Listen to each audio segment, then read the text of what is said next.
said, I taught at the University of Texas at Austin. There's actually an oil field on the campus of the UT Austin. It's a kind of oil sump to remind us all that's where the money for the university came from. And also when he was speaking earlier, and he told us about the "Don't Sleep in Your Bed Tonight" as one thing that you will remember from today's lecture as an illustration of the difference between causation and correlation. It reminded me of a lecture arguments for questioning this pattern and for breaking down the argument that it's the oil revenue that has kind of doomed Russia both politically and economically. First, and I don't want to go into too much detail because the keynote speaker went through these arguments, the statistical debates by Collier and Ross on one side and Haber and Manaldo on the other about does the data actually reveal a resource curse are kind of unconvincing, I would say. The last iteration I saw was Michael Ross' presentation at ISA 2 years ago, where he basically kind of conceded that if you go back more than 20 years, the relationship between oil and these negative factors cannot be found. It's only in the last 20 years that the correlation seems to hold up. And again, with all the caveats about correlation, it's not causation. Even that correlation is only really a very recent phenomenon.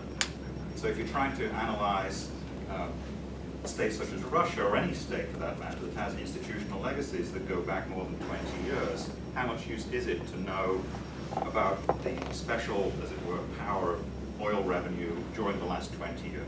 So how do you separate the contemporary structural factors, which seem to be conducive towards one path of development, from the deep structures that preceded the current impact, which I assume is due to the quadrupling of oil prices and the increased interdependency of national economies.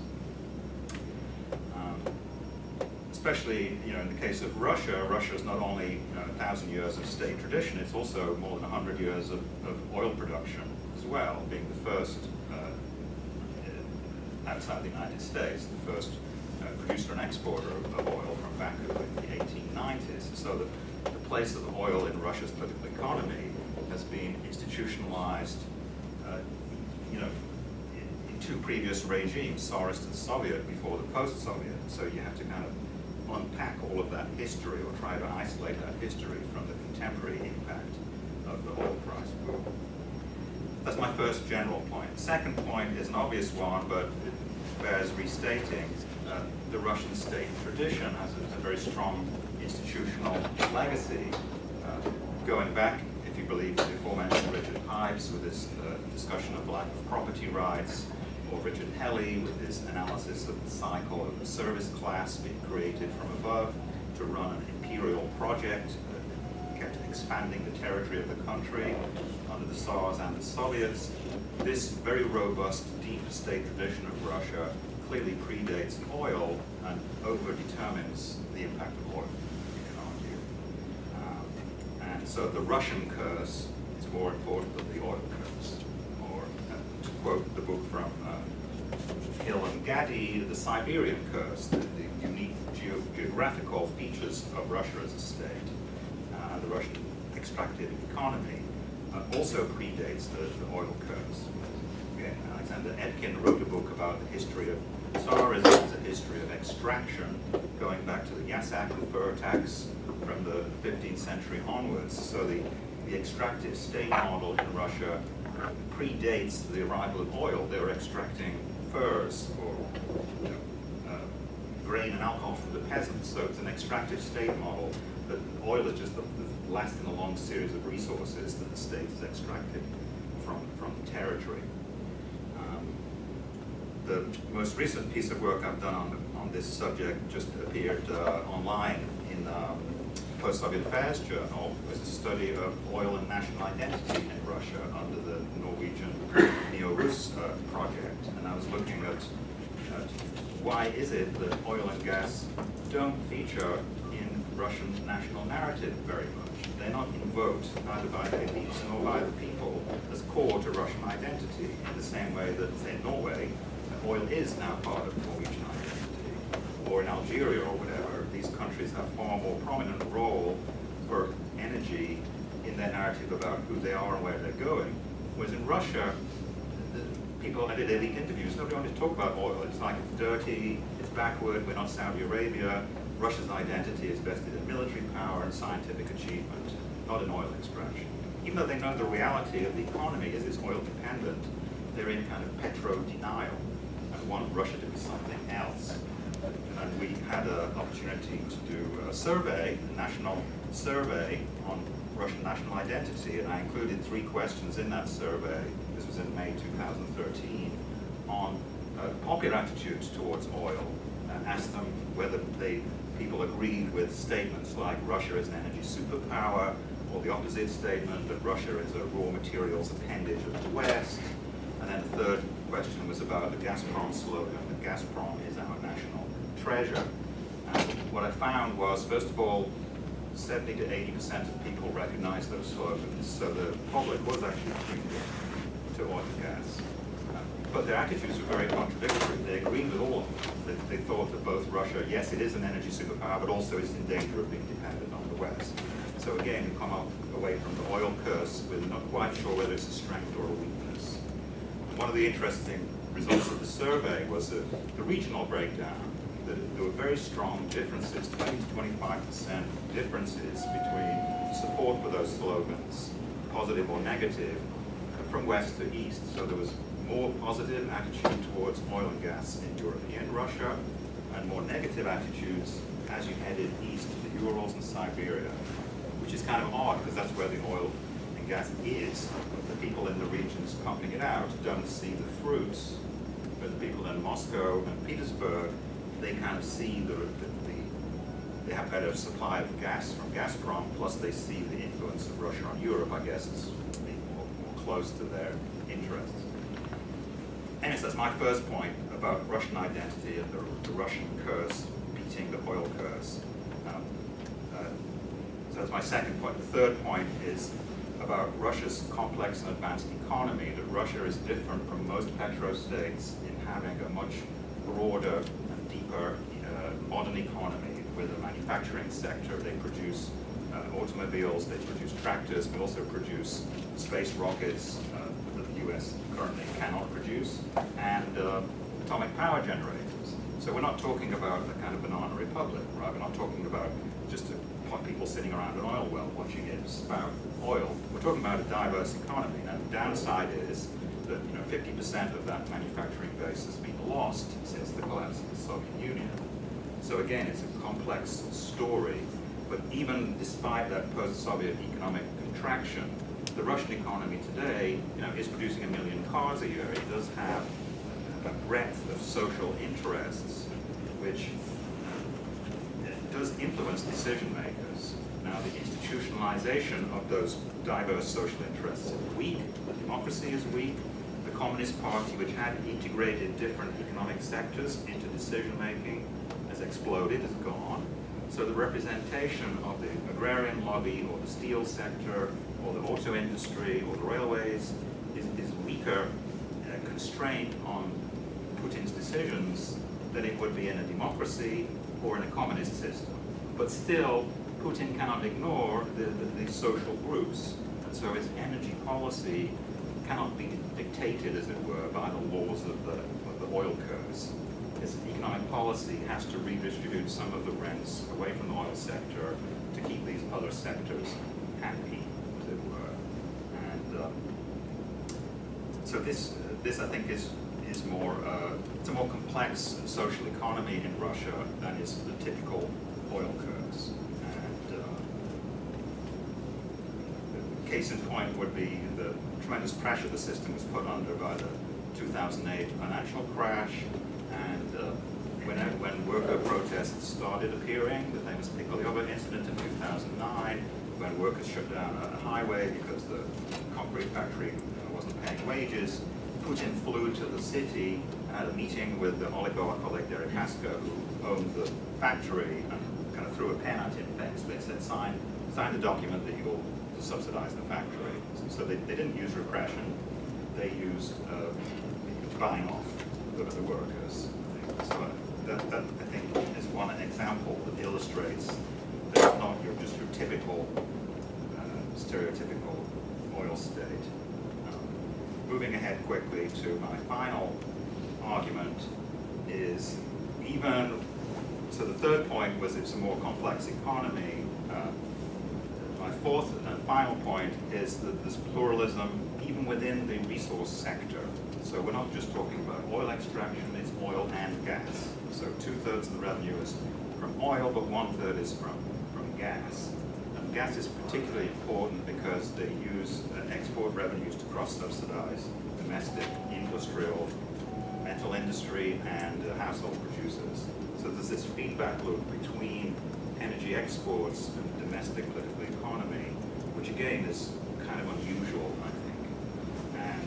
And then the metal industry is also an important source of wealth and therefore political influence.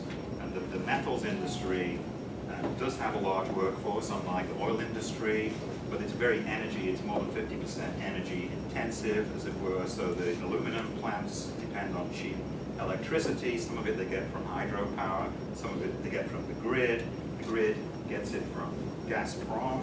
So all of this is connected. So if Putin is trying to use Gazprom as a tool of strategy against Ukraine, he has to bear in mind that if Gazprom loses revenue, that means that gas tariffs are going to go up in Siberia, and people are going to start complaining. The aluminum producers are going to complain. The Siberian governors are going to complain and have problems in Siberia. So the pluralism of resources themselves means that we're dealing with a more complex political economy, although the mechanisms of how they resolve their differences are pretty opaque. One small example, the Forbes list of billionaires. Out of 44 Russian billionaires in 2006, pre-crisis, only 13 of them were primarily oil and gas based, and 16 of them were either coal or metals industry based. So if you assume that even in the Russian situation, money buys power, all of the power doesn't reside with the oil and gas people. If you go forward to 2013, out of 110 Russian billionaires, that's I think it's the second highest in the world after the US number. There were 19 oil and gas billionaires and 23 coal and metal billionaires. So both numbers had increased in the past 6 years, but the majority of the billionaires in Russia are in banking, or in sectors like there's a cement billionaire, there's an alcohol billionaire, retailing, telecom. This is a much more diverse economy than just an oil and gas economy. So I'll end at that point and welcome questions. At the beginning of this speech, you said that you know that the corruption is rising. Is it higher than it used to be during Yeltsin's time? It's higher than it was in the Soviet times, that's for sure. I'm not sure, it's hard to calibrate the corruption. So I'm not sure I actually said corruption is rising in that sense. I was referring then to the general expectations of an oil-based economy that corruption will be rising. In Russia, I would say it rose post-1991 compared to pre-1981. I think the Transparency Index does show that corruption was high, if I remember correctly. The Transparency International Index does show that corruption was higher under Yeltsin, then it went down a bit under Putin, then went up again. Thank you, Mark Antoine. Thanks, Sebastian, for inviting me to speak at this workshop.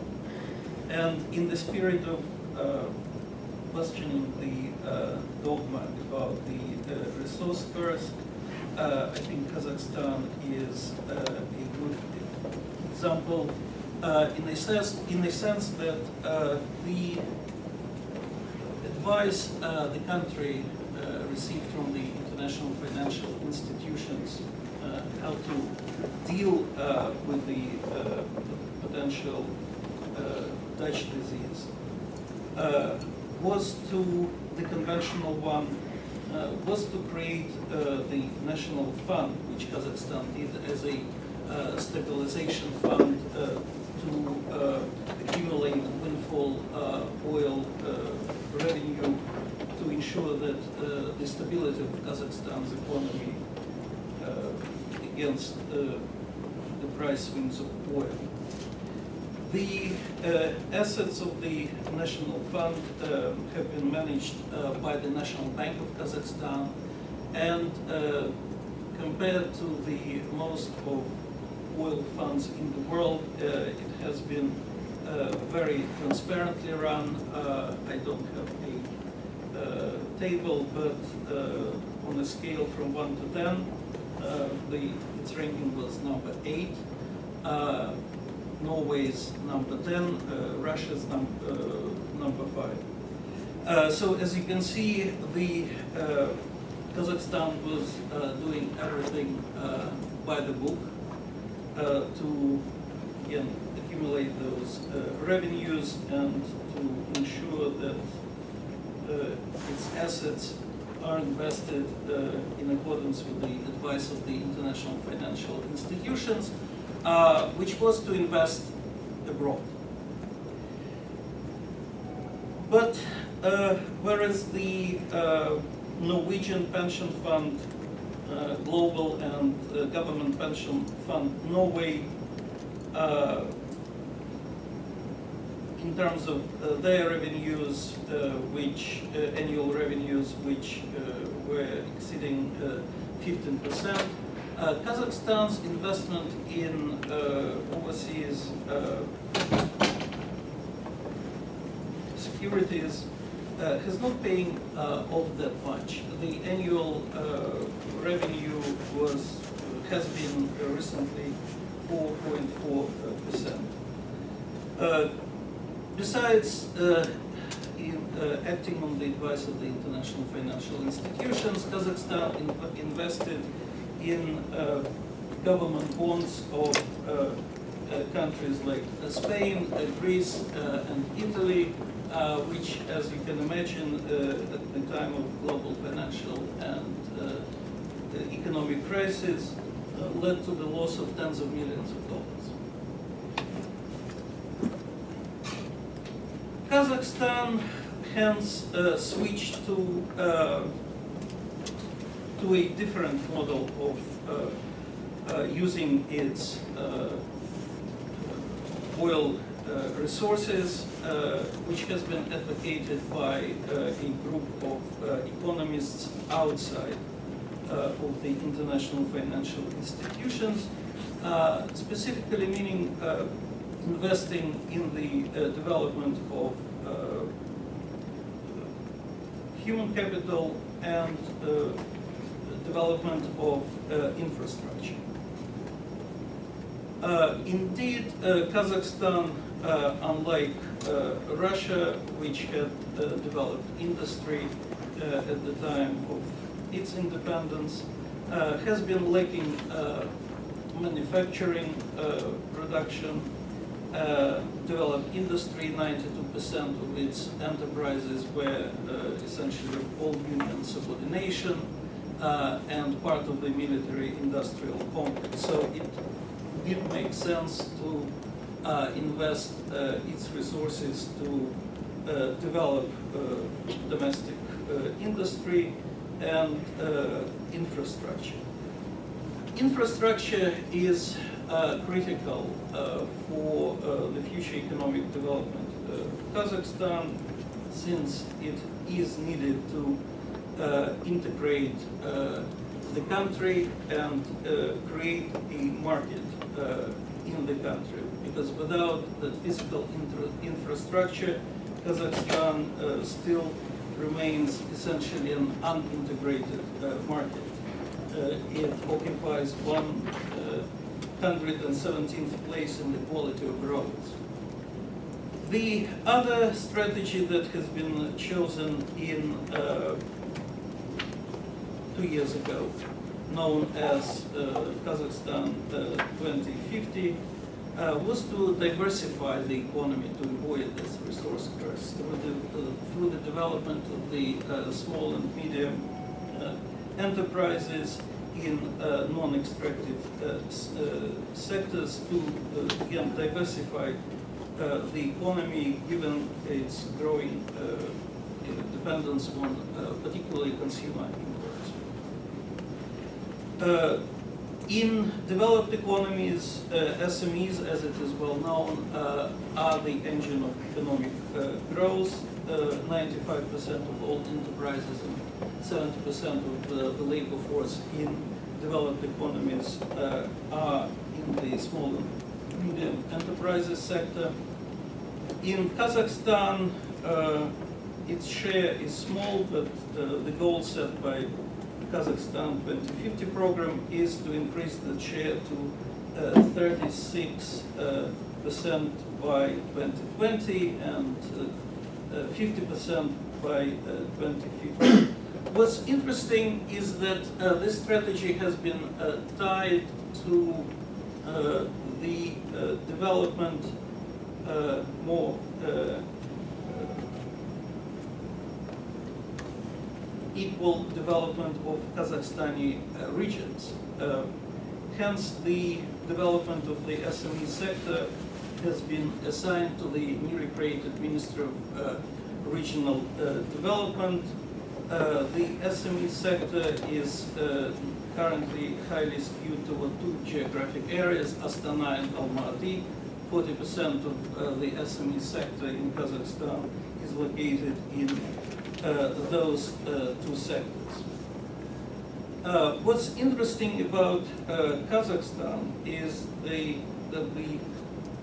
recent poll on the Prime Minister's website indicated that 89% of Kazakhstanis are willing to start their own business.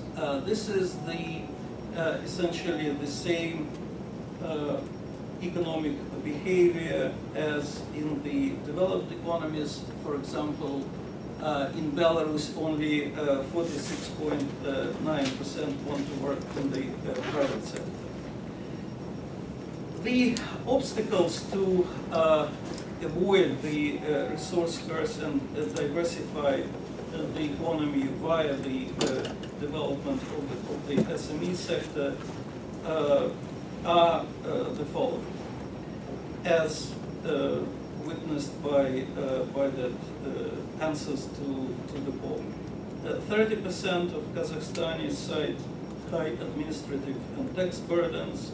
59% point to the lack of government help with startup capital and the like. Kazakhstan has been, the government of Kazakhstan has been adopting all the right policies.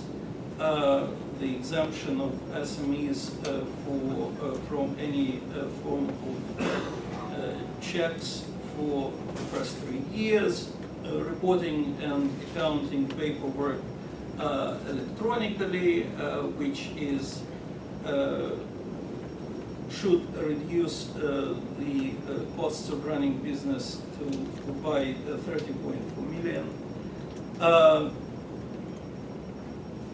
The legislation put in place to ensure that a business can be registered within 6 hours electronically.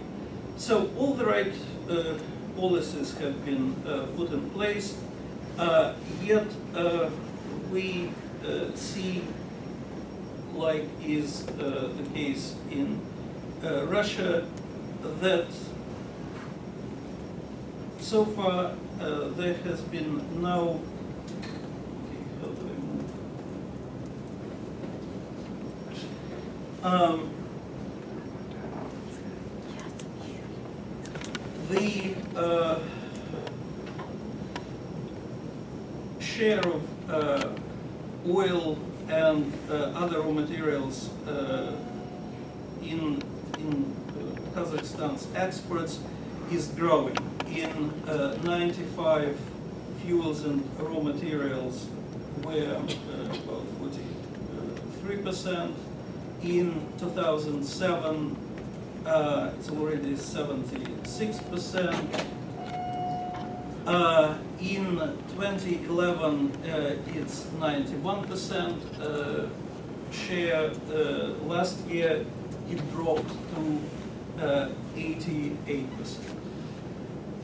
The reason for lack of progress in the diversification of the economy, despite, again, the correct policies adopted by the government and the various programs to help the development of SMEs, are two.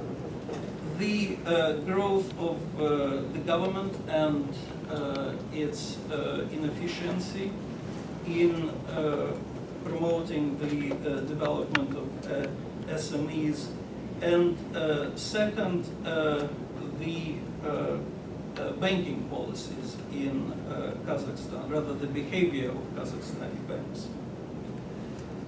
In 2010, a program of accelerated industrial innovative development was approved in Kazakhstan, but out of 116 institutes of development, government institutes of development in the country, 51% have been assessed by the Kazakhstani equivalent of the government accounting office as operating at a loss, essentially bankrupt. And the way these institutions pursue the diversification policy enunciated by the president is actually not by helping the SME sector to develop, but in a typical command administrative system of the old days, by buying private enterprises, and also by deciding which SME projects to invest, though the government is not sort of equipped to take commercial decisions and evaluate those projects on the commercial basis. As a result, the share of the government in Kazakhstani economy is exceeding 60%. And despite, again, as a result of these programs, the share of the real economy in its industrial sector has actually dropped from 11 to 10% last year, which was admitted by President Nazarbayev. The second issue, the banks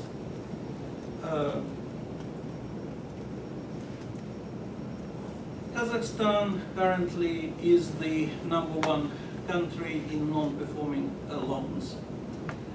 And the banks still continue with the same policy they adopted in terms of extending credits to the economy by crediting mostly mortgages and consumer loans, with only 12% going to the real sector.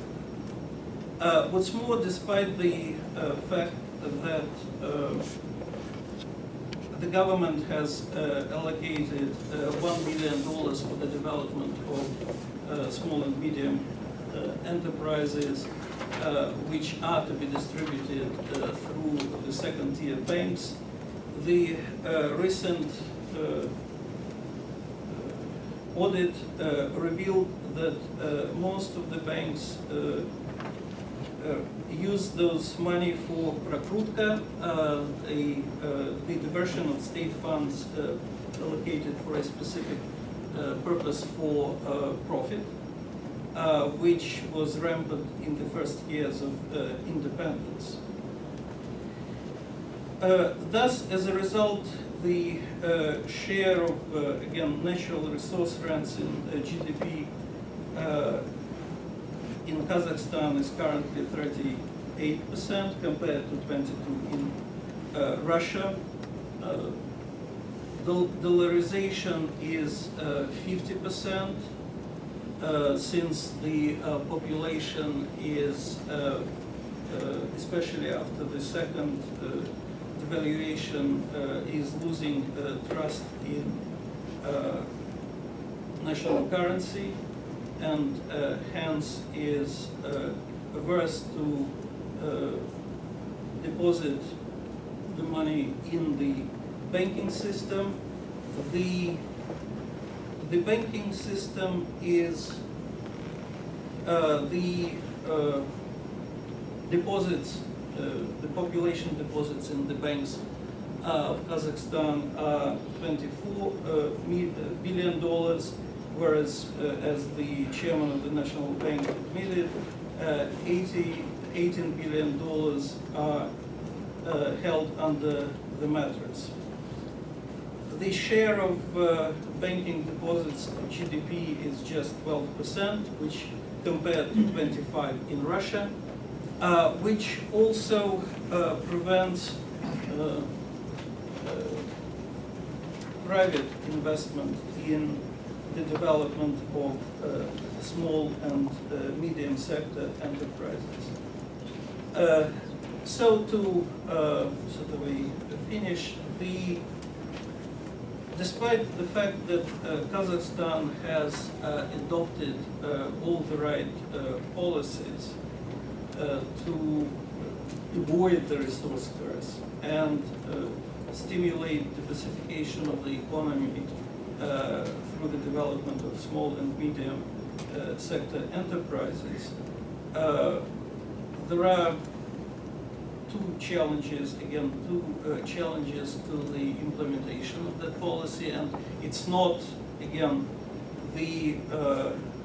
on the policy level, but on the implementation level.